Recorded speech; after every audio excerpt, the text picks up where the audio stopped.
All right, we're with retired Coast Guard Captain Wes Pulver, talking about the National Coast Guard Museum and the progress of that incredible project. Captain, how are you? I'm doing great, John. It's great to see you again. We spoke a little while ago, and you were just putting shovels in the ground over there. Give me an update on the project. Absolutely. Let me start by thanks again for your interest in our project and that of your viewers. It's the interest from around the country and around New England and around Connecticut that really keeps us inspired. But yeah, we've had some great successes lately. Since last we talked, we've been able to put in that foundation for our museum. So we created land, how to put piles to bedrock. We're putting the pile caps on this summer, and excited to tell you today, and it's really not too much announced yet, is we voted just recently to come out of the ground. So steel will be coming out of the ground later this fall and through the winter, and hopefully our topping off ceremony, which is the final beam that goes in the structure, will be at the end of next winter. So we are moving along to create a wonderful museum for our Coast Guard, our nation, and New England. So excited to have your viewership listed on this podcast. So as we like to say, it's getting real, isn't it? It is getting real. The ground.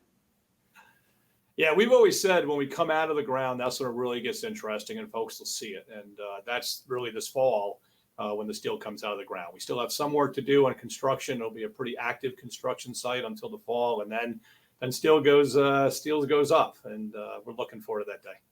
So what inspired the National Coast Guard Museum, and why is it so important to not only the Coast Guard, but the public? I think of, Admiral Jim Loy and the Coast Guard Foundation years ago saying, we need to do this. And the Coast Guard Foundation, a huge supporter of our project.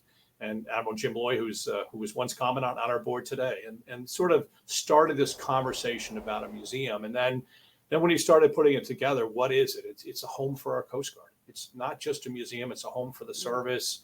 It's a place to show people the maritime history, not just the Coast Guard history of our nation and what our nation's from 1790 Coast Guard time until today, what that means, and really into the future. And then lastly, the excitement of inspiring a next generation, not just to serve the Coast Guard, but maybe to see themselves in something in the museum that maybe there's a certain problem they do, and it inspires them to take a career in the maritime or public service or whatever it is. But it really is great to put a National Coast Guard Museum, a home in the Coast Guard, tell the Coast Guard story, in New England, and hopefully engage a lot of youth to maybe serve in a similar way, not the same way, but a similar way. So real excited to be part of this project. There are other Coast Guard museums, but this will be the National Coast Guard Museum. This will be a national museum, which means that the federal government will run it. So it'll be free admission. It'll be funded to start of the day to the end of the day, funded by the U.S. Coast Guard to tell their story to the American public. Tell me about the significance of its location. Well, New London, Connecticut is one of the original 10 home ports of the U.S. Coast Guard revenue cutter. So you go back to 1790, the revenue cutter Argus, which was at that time built to enforce tariff laws. So one of the 10 initial cutters that came out, it was a schooner, was the Argus, built actually in New London and served here for the longest of the original 10 revenue cutters. So it began the history of the Coast Guard in New London.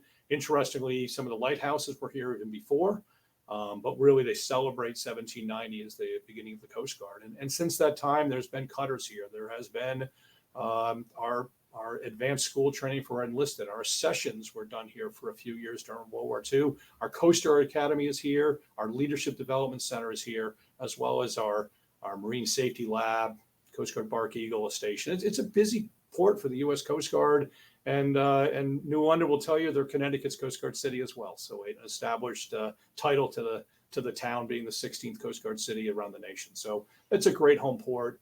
I think the significance building a museum, it's on the public transit line, so everyone can come to the museum right off of 95, right off Amtrak, right off the Shoreline East. So to me, that's the significance too, is that people can come see their Coast Guard museum, and hopefully everyone does.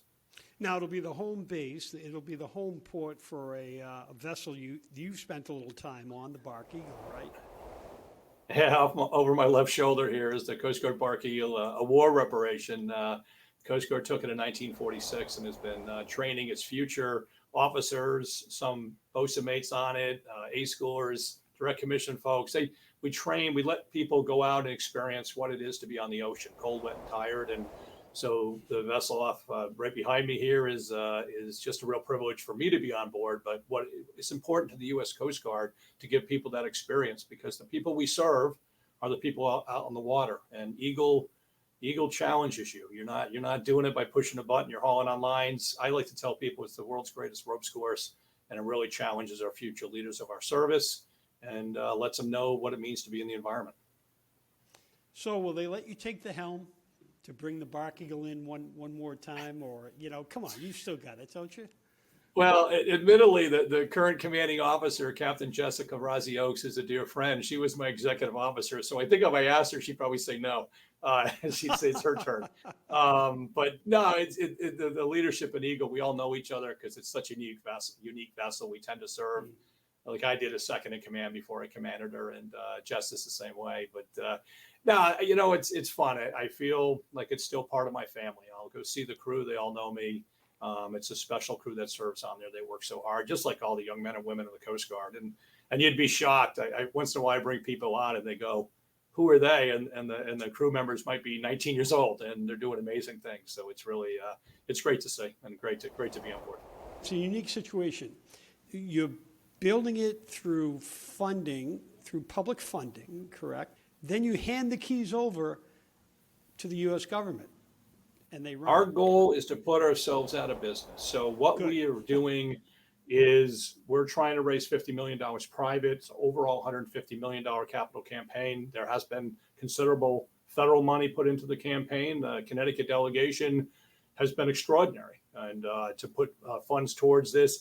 And not just this, but also to the Coast Guard, who is doing the exhibitry. They're developing the program. We're just part of that, but they have lead on that part of it. Our lead here is to raise the funds, construct the museum. It's not something that the Coast Guard had a lot of resources, like their civil engineers that are working around the country, keeping their stations up. So we've taken that role for the Coast Guard. We're funding that, as well as with some federal grants and some other state money as well. So we're working hard to put all those monies together, but our job is to put ourselves out of business. We want to turn the keys over to the Coast Guard. It's a free museum. They'll have it. They'll have their team. They'll have the museum director.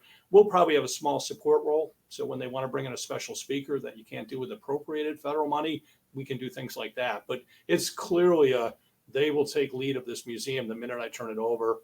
And we look forward to working with the Coast Guard and making this the best museum anyone's ever been to. I mean, that's really the goal.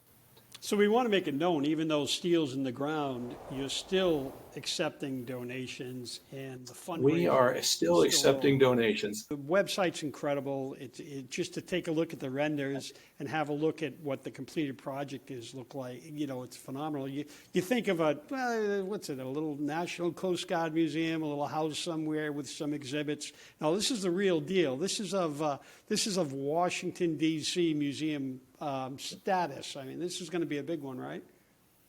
It's the National Museum. It's just under 100,000 square feet. It's really 6 floors. The museum will be in 5 of them, and what's really cool is the bottom floor itself. The Coast Guard Bark Eagle will use as their block shop and their sail loft. So you'll see Coast Guard men and women working hard when they're in port as part of the museum. I think that's part of the experience because the Coast Guard never turns off. We work every day, or I'm retired now, so they work every day, but they never take a day off. They're always out there protecting our shores and protecting our nation and saving lives. So we're going to hopefully do the same in this museum. Walk me through what will be some of those amazing exhibits in the museum. So first off, when you come to the museum itself from the outside, what you'll see is a little bit of a campus, not just a museum. The building itself, the piece that we're responsible for, but the Coast Guard, through the infrastructure bill that the federal government put on, just moved or is in the process of moving the Bark Eagle's home port immediately adjacent to the museum.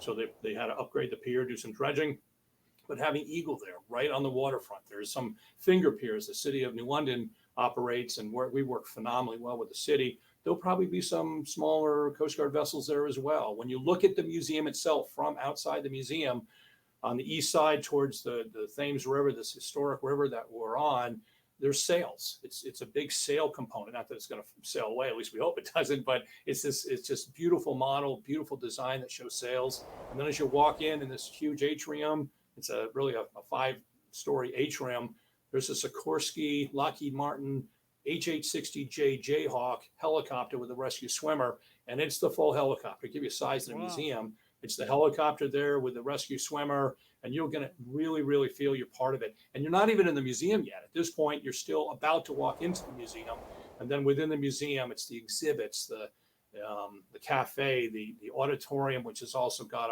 it's a theater setup, an event center, a STEM center, a early learning center. It's just going to be extraordinary. We're excited about the product that we're putting together with the Coast Guard. They have lead on that visitor experience, but we're part of it, and we think the world of what they're doing. They're working hard too.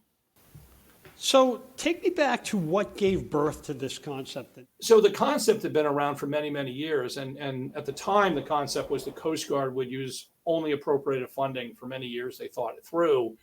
And they finally realized that it's not going to get done that way. When folks ask me about it, I always say that the Coast Guard, from a funding perspective, isn't the best funded agency at all times. And so they're always pinching a dollar. And because of that, they had to choose. I would tell people they had to choose between fuel and a museum. They chose fuel. So a big smile there, but it's kind of a true story. They just couldn't put appropriated funding towards it. So in the model of many of the other national museums, they basically, went out and said, is there a nonprofit that would be interested in this? They met with what's called the Coast Guard Foundation, an extremely wonderful organization that looks out for coasties around the country. They said it's probably too big for them to do it. Well, they're not. Well, because they felt it would take away maybe some of their support for the men and women in the Coast Guard that, have their own issues, and they help out so greatly. So effectively a breakoff band became the National Coast Guard Museum Association. The commandant of the Coast Guard at the time, I mentioned before, is Admiral Jim Loy at the time. He basically said, listen, this is a great priority for the service. And then when you fast forward, getting our ducks in a row, getting it off the streets, we really kicked off in the 2014, 2015 timeframe. And here we are a decade later, still coming out of the ground. And again, when we kicked off, there was no money. There was no context. There was no this. It's just been a real hard grind by the team. Proud of every single person on our team, the board's leadership, Coast Guard support, federal support, state support, the city support. It's been amazing. So it sort of just kind of grew. And we're at a point now where steel's coming out of the ground. So it's grown to a good spot. So tell me about the museum as an educational resource for students and ghosties as well, right? It's gonna be fantastic. So we'll kind of start with the students in the community and around the region. Since we're not experts in that piece, we reached out to Connecticut Learn. It's a nonprofit that works sort of as works with the government to work on curriculum, and they evaluate things like where the students are having trouble kind of getting experiential and where they can help them. And what they did is they brought in superintendents to teachers to early learning professionals. And we did this offsite, and it was a few years ago, and kind of came up with this thought process that we would develop a integrated academic program with the schools. And what the goal is that example, fourth graders can go through they have certain requirements in fourth grade. A lot of it's geography. The Coast Guard does a lot of that. It's some early math. The Coast Guard does a lot of that. And they felt fourth grade was the perfect spot for a field trip type event. So, and what Connecticut Learn is doing is they're putting educational sessions in the schools, notebooks. That's what we're starting to develop. And then what they do is they'll go through these notebooks. It's all stuff that's like just workbooks and all these required topics of that, but it's kind of around Coast Guard a little bit. But then they come into the museum and they can take the education and they can apply it in a real life environment. So they'll go through, they'll have a mission, they'll be in a briefing center, they'll go through a simulation, they'll save the environment, they'll save lives. And the educators felt that fourth grade is the best point to do that. And then for high school math, there's a ton of math in the Coast Guard, how we do probability of success. And so high school math students will have the same type of opportunity. So, but we're not doing it alone. We're doing that with the professionals, and Connecticut Learn has taken a leadership role in that. And they've been a wonderful partner in this journey. What has been the most rewarding thing for you working on this project? To deliver it. It's going to be great when we get it done, but you get reminded once in a while of how important this project is to some folks. And we talk about the home for the Coast Guard, or that educational, maybe something we do that's lets a student say, wow, I really want to do that and get inspired by it. That's really what it's about to me. Some of that's in the future, but like just recently, a World War II vet wrote us a note. He wrote us a $15 check And the note said, I'm really proud of what you're doing. I'm really excited to be there when you open the museum. I'm on a fixed income. This is all I could afford. But that $15 is gold to us. I mean, it makes you realize that you're doing it for more. Like, we'll get like just going and trying to get steel up and permits through and working on education piece, working with all that stuff is a lot of things, but you forget sometimes how important it is to individuals. And so this was only 2 weeks ago as we got this great letter, and it reminded me of why we're doing this is to honor those who have served, to put something together that really inspires the future, to tell the story to the United States of America, to New England, to enthusiasts of the Maritime, of what the Coast Guard's role has been. Those are all really special to us. But I think most recently, the most inspiring thing was that letter from that veteran, World War II veteran, just putting his $15 in and apologize he didn't give us more because of his pension, but God bless him for that. What a treasure. We treat that as a treasure. So another vessel that tells the story of the Coast Guard and is sort of the flagship for the Coast Guard is the Bark Eagle, and you spent some time at the helm of that wonderful vessel. Tell me, give me a story. Give me your best story. Give me your most exciting day on the Eagle. Well, I mean, there's a lot of exciting days. Once in a while, you'll get healed at up to 20 to 25 degrees, water across the gunnel. That gets your attention when the storms come in. My inspiration on there, it was really watching the young cadet, this 18 or 19 or 21-year-old, however old they are, first time they've been responsible. And what's really neat about Eagle is you can't hide. If you're in charge of the vessel and you're driving the vessel, you can't hide. If you're operating on a line, you're line captain, and that line holds, there's a half a ton up there with people up aloft. You make a mistake, you can't hide. You have to really focus on what you're doing and take a leadership role from a line captain all the way up to the person who's got the conning officer of the vessel. So to me, it was watching the light bulbs go off, watching someone, say they can do it. And then on a personal note, there was 2 individuals, a lieutenant junior grade and a chief, when I was there as a cadet myself many, many years ago, that after I was there as an upper class cadet, they pulled me aside and said, you do real well on these watches and you got a great feel for what you're doing. I never thought of being a ship driver in the Coast Guard. I really hadn't thought about it. That inspired me. Hopefully I paid it back to a few cadets along the way, that they can do something special, be it a helicopter pilot, be it a fixed wing, being an inspector, being as someone who's working cybersecurity or someone that goes back to sea. I hope we could do that for them too. But really for me, it was putting a training program on that really challenged them, and to watch light bulbs go off. And when the light bulbs went off, you could see it. You could watch and say, wow, either I did something, maybe it's climbing 145 feet in a driving storm without being hooked in. You only hook in when you get up top and coming over that fear. Or maybe it was taking leadership on a line. Maybe it was driving the vessel. But that really inspired me, made me excited. And then I was talking openly. That's the training of the future officers, the crew on Eagle itself, the enlisted crew, the chiefs, the warrants, the junior officers that serve and train and keep that vessel going. I mean, it's coming up on we're 85 years now. It's amazing to see how hard those folks work. And if you're not inspired by folks that just work their tail off to keep almost 100-year vessel going, I don't know what inspires you. It was wonderful. So the Eagle is a training platform for officers? For officers, but recently BOSA made A School, which is a school of our junior enlisted that are going to drive boats. They went on board to understand the lines. There was once a boot camp company that went on board. So as people came in, so it's different opportunities, but it is focused on the academy and the future officers of the Coast Guard. So I'm a young guy or gal and trying to figure out what I want to do. Tell me why the Coast Guard is great. And you've got 30 seconds, let's say. First off, I'm going to start by saying the Coast Guard is great and does meaningful missions for our nation. Let me just start with that. You want a sense to be part of something bigger than yourself. If you join the military, any bits of the military, but I'm partial to the Coast Guard. And why I love the Coast Guard is the authority they give so junior. So that person out on that small boat that's running the operation might be 19 or 20 years old, and that's the coxswain, and they're in charge.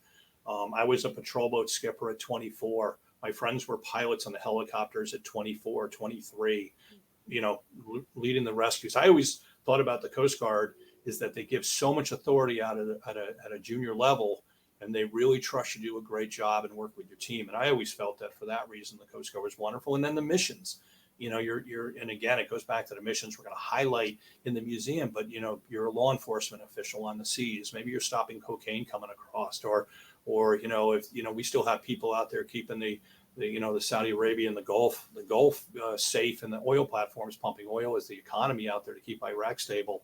We have Coast Guards there. We have people doing boardings around the world for weapon caches that are illegally being transported. We've got people doing inspections of vessels to make sure they don't have environmental pollution spills and make sure they meet our national requirements. Boy, it's just amazing the different things, the global supply chain. Our Coast Guard is right in there, making sure that 90% of everything that's in front of you and I right now is safely transported on the seas. So, the Coast Guard is just, the missions are fabulous. And so a sense of accomplishment. And then part B is, the more junior you are, you get opportunities in the Coast Guard very fast. You just got to be ready for them because they're coming. And you never know. You look around, you realize that you're the senior person on scene, and that can happen when you're in your early 20s. And it could be, you could be the key person that maybe is saving a life or stopping drugs. So that's a pretty cool mission. Retired Captain Wes Pulver, thank you for standing watch on that project on the National Coast Guard Museum, and certainly keep us posted. We'll be checking in. Thank you so much, John. It's great seeing you again. The Drift Podcast can be found at driftsociably.com or where all fine podcasts are heard.